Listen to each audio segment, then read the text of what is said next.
10th science का जो HBSC का पेपर है उसमें कुछ इंपॉर्टेंट टॉपिक्स है जो कि मैं अभी फ़िलहाल फिजिक्स के लिए डाल रहा हूँ, जो आपको इंपॉर्टेंट क्वेश्चंस पढ़ने हैं। ठीक है, ये जो मटेरियल मैंने कवर अप किया इस पूरी जो वीडियो में है वो आपका बेस्ड है जो हमारे प्रीवियस 5 ईयर्स के पेपर है और जो इस साल का सैम्पल पेपर रिलीज़ हुआ है, तो उसमें किस टाइप के क्वेश्चन पूछता है अब आपको उस पर फोकस करना है। ठीक है, तो फर्स्ट जैसे हमारा चैप्टर है 10th चैप्टर लाइट, तो लाइट में आपको मिरर और लेंस के जितने भी रे डायग्राम्स है उसको करना है। 2 मार्क्स के जो क्वेश्चंस है और 4 मार्क्स के जो क्वेश्चन है, रे डायग्राम जो है वो 4 मार्क्स का क्वेश्चन देगा आपको और 2 मार्क्स का क्वेश्चन आपको उसमें मिलेगा पावर पे और रेडियस ऑफ कर्वेचर पे। ठीक है, पावर पे और रेडियस ऑफ कर्वेचर पे, तो आपको इन दोनों को करना है। और ऑप्शन में आपको मिलेगा न्यूमेरिकल जो कि लेंस और मिरर फॉर्मूला पे बेस होगा। लेंस का फॉर्मूला, मिरर का फॉर्मूला आपके सामने दिया हुआ है, बस मैग्निफिकेशन में यहाँ माइनस आता है, यहाँ प्लस आता है। लेंस में यहाँ माइनस आता है, मिरर में यहाँ प्लस आता है। ठीक है, और फोकल लेंथ पे ध्यान रखना है। कुछ कुछ टॉपिक्स है जो आप कहीं पर क्या होता है कि आपको लगता है ये आता है बट वहाँ मिस हो जाएगा। फोकल लेंथ पे आपको याद रखना है कॉनकेव या अवतल के लिए एफ की वैल्यू माइनस में होगी तो आर की वैल्यू भी माइनस में होगी, और कॉन्वेक्स या उत्तल के लिए ये प्लस में आएगी। ठीक है, तो क्या हुआ हमारे पास जो शॉर्ट व्यू क्या कहते हैं हम, रे डायग्राम प्लस में एक न्यूमेरिकल, या फिर एक न्यूमेरिकल और एक न्यूमेरिकल, एक न्यूमेरिकल मिरर से, एक न्यूमेरिकल लेंस से। ठीक है, या तो ये 6 मार्क्स से बनेगा या फिर ये 6 मार्क्स से बनेगा। तो इन दोनों के जो क्वेश्चन है आपको ध्यान रखना है कि किस टाइप के क्वेश्चन आपसे पूछ रहा है, इससे बाहर नहीं पूछेगा। ठीक है, नेक्स्ट जो है हमारा नेक्स्ट जो चैप्टर है उसको, जो इम्पोर्टेंट चैप्टर है उसको हम पहले कवर कर रहे हैं। ठीक है, इसके बाद नेक्स्ट जो चैप्टर आ रहा है 4 मार्क्स का आ रहा है, that is magnetic effect of current. इसमें आपको ध्यान रखना है मैग्नेटिक फील्ड लाइंस पे आपसे क्वेश्चन आ सकता है। ठीक है, या सोलेनोइड पे आपसे क्वेश्चन पूछेगा। सोलेनोइड को हम विद्युत परिनालिका बोलते हैं हिंदी में, इसको हम चुंबकीय क्षेत्र रेखाएं बोलते हैं। ठीक है, सो दैट हिंदी वाले भी इसमें कवर अप कर सके। या फिर आपका क्वेश्चन आएगा किसके ऊपर, जो सोलेनोइड से पहले आपको एक छोटा सा टॉपिक दे रखा है जिसमें कि आपको सर्कुलर वायर या करंट कैरिंग लूप का क्वेश्चन दे रखा है, तो इसमें किस तरीके की मैग्नेटिक फील्ड बनती है, या तो उस पर क्वेश्चन आ जाएगा। ठीक है, सेंटर पे सबकी डायरेक्शन सेम होती है। ठीक है, वृत्ताकार पाश में चुंबकीय क्षेत्र रेखाएं किस तरीके से होती है इसको प्रदर्शित करे, या सर्कुलर जो आपका लूप होता है उसमें किस तरीके से मैग्नेटिक फील्ड लाइंस बनती है उसके बारे में बताए, इस पे आ जाता है क्वेश्चन। आ जाता है बार मैग्नेट के अराउंड में मैग्नेटिक फील्ड लाइंस बनाए, या सोलेनोइड के अराउंड में मैग्नेटिक फील्ड लाइंस बना, तो इनमें सिर्फ रे डायग्राम, सॉरी, जो आपका डायग्राम होता है उस पर फोकस करना होता है। ये नहीं कि आप उसकी पूरी एक्सप्लेनेशन दे दें, जब तक नहीं पूछा जब तक आपको नहीं बताना, जितना पूछा उतना ही लिखना काम का। ठीक है, और इसमें इंपॉर्टेंट टॉपिक है इलेक्ट्रिक मोटर और जनरेटर, कंप्लीट वर्किंग, कंस्ट्रक्शन, और जो उसका डायग्राम है वो, रे डायग्राम ज़्यादा दिमाग में बैठ गया मेरे भी।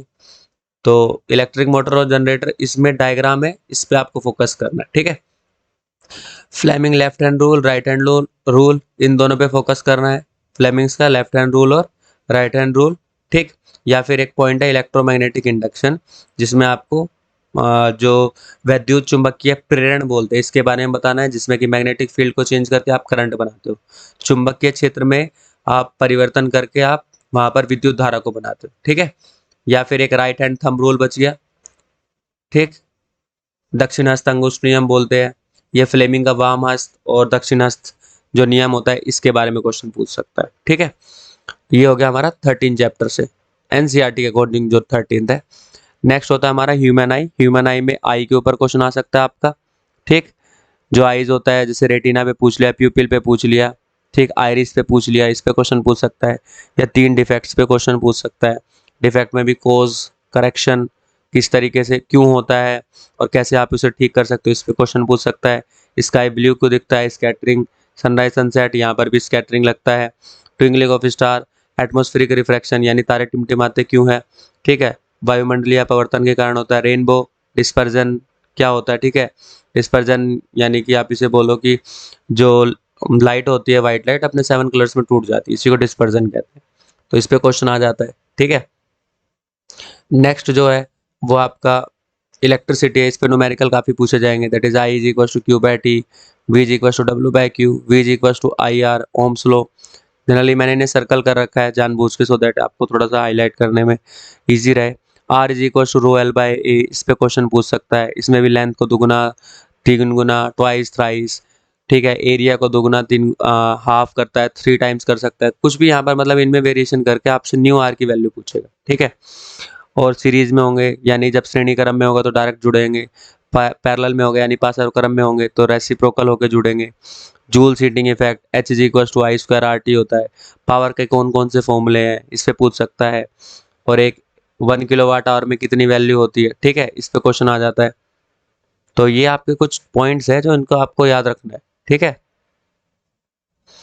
जैसे कि इसमें पूछ सकता है 1 किलोवाट आवर में कितने जूल होते हैं, तो 36 लाख जूल होते हैं, याद रखना है। ठीक है, ये नहीं कि 0.6 के पीछे भाग लिए, पॉइंट लगा है तो यहाँ 6 है, पॉइंट हट गया तो 5 हो जाएगा। ठीक, क्योंकि 10 से डिवाइड करोगे, अगर आप इसे 10 से डिवाइड करते हो, एक 10 से एक 10 कट जाएगा तो 10 की पावर 5 बचेगा।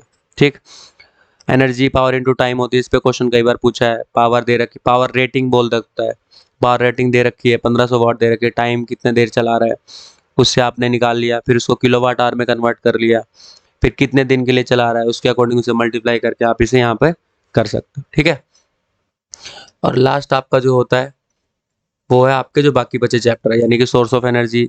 सोर्स ऑफ एनर्जी में आपको याद रखना solar energy, wind energy. Wind energy में क्वेश्चन पूछता है कि कितने मिनिमम स्पीड होती है, तो 15 किलोमीटर पर आवर तो मिनिमम चाहिए। इनका फ़ायदा क्या है, नुकसान क्या है। न्यूक्लियर एनर्जी के बारे में पूछ सकता है, नाभिकीय ऊर्जा। और एक महासागरीय भूतापीय ऊर्जा में कितने का डिफरेंस होना चाहिए मैक्सिमम। ठीक है, 2 डिग्री सेल्सियस से ज़्यादा का नहीं होना चाहिए 10 किलोमीटर के अंदर। 5R क्या है। फूड चेन, फूड वेब के बारे में पूछता है। ठीक है, आहार श्रृंखला, इनके बारे में क्वेश्चन जो मेन मेन टॉपिक है सिर्फ मैंने उन्हीं का नाम लिया है, आपको उन पे फोकस करना है। ठीक है, अगर उन पे करते हो तो एटलीस्ट 20 में से 18 आपके कहीं नहीं गए, 1-2 मार्क्स ऊपर नीचे हो सकते हैं। तो मेनली फोकस करो कि जो मेन मेन टॉपिक है सिर्फ आपको उनको रीड करना है, और सबसे ज़्यादा फोकस करना है PYQ पे। ठीक है, प्रीवियस ईयर क्वेश्चन और इस साल का सैंपल पेपर। ठीक है, यही दोनों के बेसिस पे मैंने बनाया है। बाकी मैं केमिस्ट्री और बायो की भी आगे आने वाली वीडियो में डाल दूंगा। ठीक है, जल्दी डालूंगा, डोंट वरी, ये नहीं कि आपको 3 दिन का वेट करो क्योंकि तब तक पेपर हो जाएगा। ठीक है, होप सो आप इसका यूटिलाइज कर पाओ। और अगर और कोई क्वेरी हो आपकी, और कोई आपको कुछ पूछना हो तो आप मेरे से कमेंट बॉक्स में ज़रूर पूछ सकते हैं। थैंक यू, जय Siya Ram and best of luck for